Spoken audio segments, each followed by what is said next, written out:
Now joining us is Myra Dahgaypaw, U.S. campaign for Burma, joining us out of Washington. Hello, Myra. Thanks for joining us here in the program. Now, your thoughts on what's going on and why it seems to get such, smaller coverage than almost any other kind of persecuted, minority or what's happening to any other group in the world today. Well, thanks for having me. I couldn't agree more. It's a very saddened, it's a very brutal, and it's the act that nobody should be suffer. And I mean, this is unspeakable. That's all I can say. Now, Myra, I mean, I've heard reports that people are being dismembered. I mean, that Myanmar's soldiers are going into these villages and they're hacking arms and legs and heads off of women and children and men. My question to you, my first question, why does it seem to get such little coverage in mainstream media? That's a very good question for the media, mainstream media. I guess they have different interests.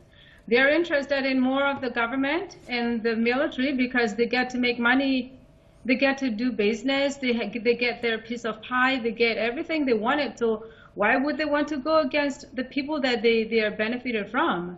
I guess that is the most important part. But the people on the ground, people who are suffering, they are suffering and they have to flee for life. So it's not really seem to be matter. The life of the people doesn't seem to be as valuable as the wealth that they can get out of the country. Okay, and Aung San Suu Kyi, when she was voted in, immediately she was asked when she's going to address the plight of the Rohingya in the country. She said to give her some time and she's going to work on it, to be patient with her. The world's been very patient with her. We have seen nothing from her. Why? Again, that's a question that only she can answer. But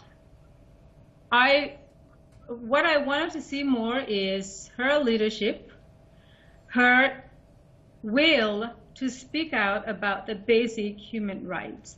Yes, she may not have as much power as we'd like to see, but at the same time, there is no limitation of speaking about human rights. Okay, if she wanted to, she can always do it. Right. So then why did Washington remove so many sanctions on the Burmese government? I mean, what changed except for the military to stay in power, but to act like they're behind the curtain now and let Aung San Suu Kyi stand in front of the world? But what's really changed? I mean, is there really democracy in the country? Are there really human rights in the country? Why were all these Western sanctions removed from Burma when the Rohingya Muslims are still suffering this persecuted status? Let's go back to the past answer, because the sanctions are blocking the international community to come in and do business and get benefited by the natural resources and the wealth that the Burma has. And therefore, for them to be able to get all those stuff, of course, they come in and they lifted their sanctions, and then their companies are coming in to business, and of course, they get benefited. But at the same time, everybody in the country, well, not everybody, sorry, majority of the wealthy people in the country or those who are well off wanted to have business, wanted to do raise up the economic situation of the country because it's been down for decades. But at the same time, as we said earlier, everyone tends to forget about the life of the people, the principle of basic human rights. That's not happened. The basic human rights is not neglected just in Western Burma. I'm sure you heard about the eastern side of the country, the northern Shan state, the Kachin state, every other part of the country, even including where I come from. You think there is peace? No, there is no peace. And that is where we are still talking about, but the international community don't want to talk about it. Okay, so Myra, then what including needs to... the UN. Right, I got you. So exactly, my last question to you, how do we resolve this? What needs to change in Burma for the plight of the Rohingya to change? The international community has to take the situation very seriously, not dealing with Burmese government and Burmese military as it is. Why? Because the international community have a lot of authority, have a lot of power that they can put on on Burma. If the international community is saying, I'm not going to do business with you right now because your human rights record is very pathetic, then of course the Burmese will turn their head.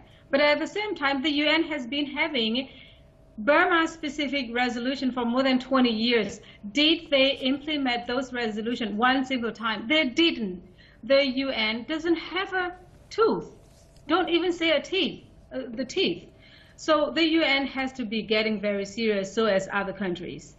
Thank you for joining us and for your input. Myra Dahgaypaw from the U.S. Campaign for Burma joining us out of Washington.